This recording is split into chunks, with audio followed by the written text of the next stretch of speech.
Good morning students. 9th class में हमारा प्रकरण चल रहा था अलंकार हिंदी में, और अलंकार में भी शब्द अलंकार हमारे पूरे हो गए हैं।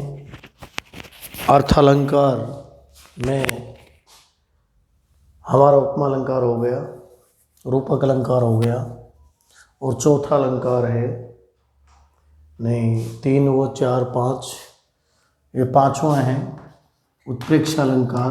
पहला हमारा अनुप्रास अलंकार हो गया, दूसरा यमक अलंकार हो गया, तीसरा श्लेष अलंकार हो गया, चौथा उपमा अलंकार हो गया, पांचवा एक तरह से कहें तो रूपक अलंकार हो गया, और छठा उत्प्रेक्ष अलंकार है। उत्प्रेक्ष अलंकार जब उपमेय में किसी उपमान की संभावना व्यक्त की जाती है, यानी उपमेय में किसी उपमान की मनोरम कल्पना की जाती है या संभावना की जाती है, तो उसे उत्प्रेक्ष अलंकार कहते हैं।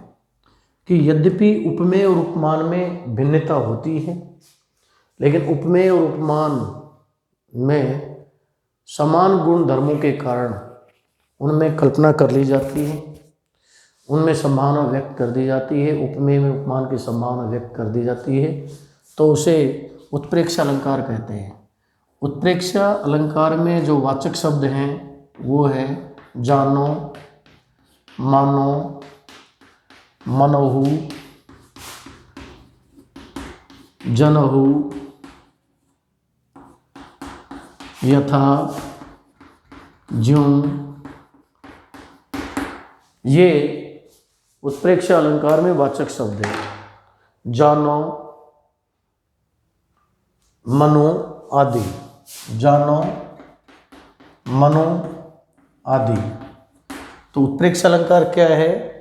जब उपमेय में किसी उपमान की संभावना या कल्पना व्यक्त की जाती है तो उसे उत्प्रेक्ष अलंकार कहते हैं। यद्यपि उपमेय और उपमान में भिन्नता होती है, लेकिन समान धर्म के कारण उनमें संभावना व्यक्त कर दी जाती है, तो उत्प्रेक्ष अलंकार होता है। ये संभावना व्यक्त करने के लिए वाचक शब्द जानो, मानो, मनहु, जनहु, यथा, ज्यों, जानो, मनो होते हैं।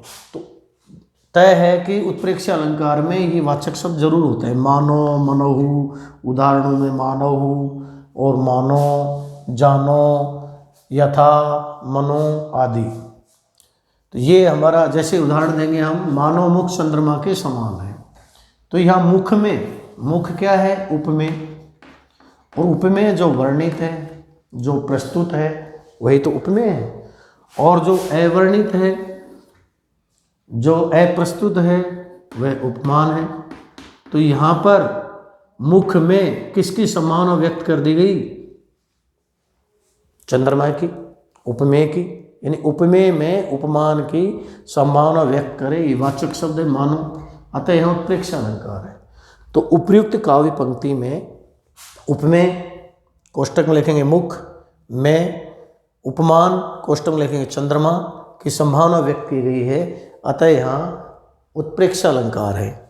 देखिए, सोहत ओढ़े पीत पट, इनको उदाहरणों से हम समझ पाएंगे कि सोहत ओढ़े पीत पट, श्याम सलोने गात, मनोहु नीलमणि शैल पर आतप पड़े प्रभात। श्री कृष्ण ने निश्चित रूप से उनका जो सांवला शरीर है, उन्होंने पीले वस्त्र धारण कर रखे हैं, और पीले वस्त्र पीतांबर कैसे लग रहे हैं उसी को लेकर इसमें वर्णन है।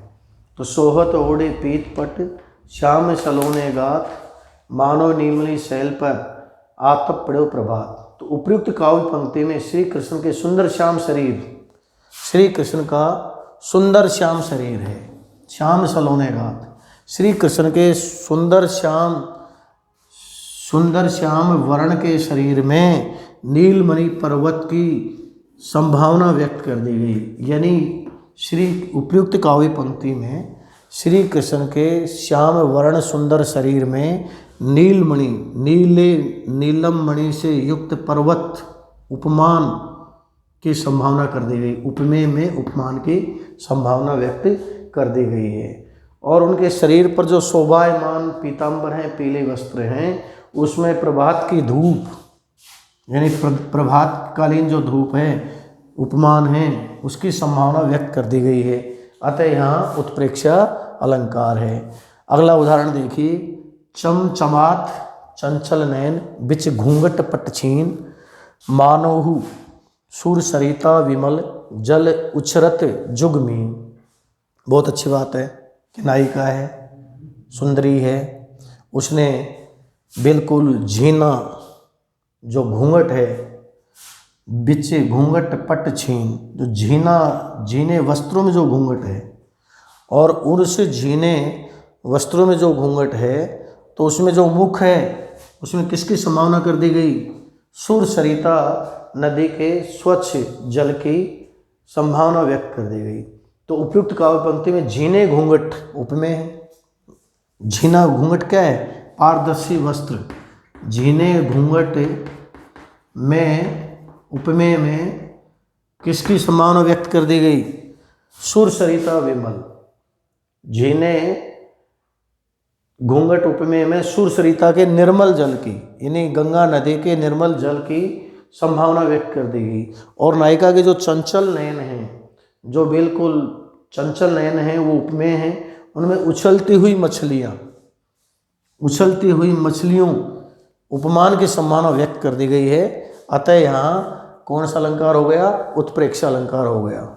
उस काल के मारे क्रोध के तनु कांपने उनका लगा, मानो हवा के वेग से सोता हुआ सागर जगा। तो यहाँ पर भी वाचक शब्द मानो है, इसमें भी मानो ही वाचक शब्द है, उत्प्रेक्षा अलंकार है। तो यहाँ देखिए अगले में ये जो है, इसमें हम देखेंगे कि उपयुक्त काव्य पंक्ति में उपमेय क्रोध में उपमान हवा के वेग का।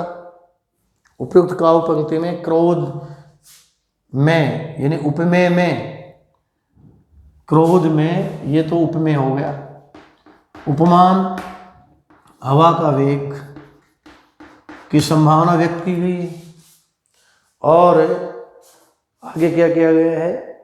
और सागर तनु यानी शरीर में सागर की संभावना व्यक्त की गई है। ये तनु है, ये उपमेय है, इसमें सागर उपमान की संभावना व्यक्त की गई है। अतः यह कौन सा हो गया? उत्प्रेक्षा अलंकार हो गया। तो उत्प्रेक्षा अलंकार क्या है? जब उपमेय में किसी उपमान की संभावना व्यक्त की जाती है तो वह उपमेय अलंकार होता है।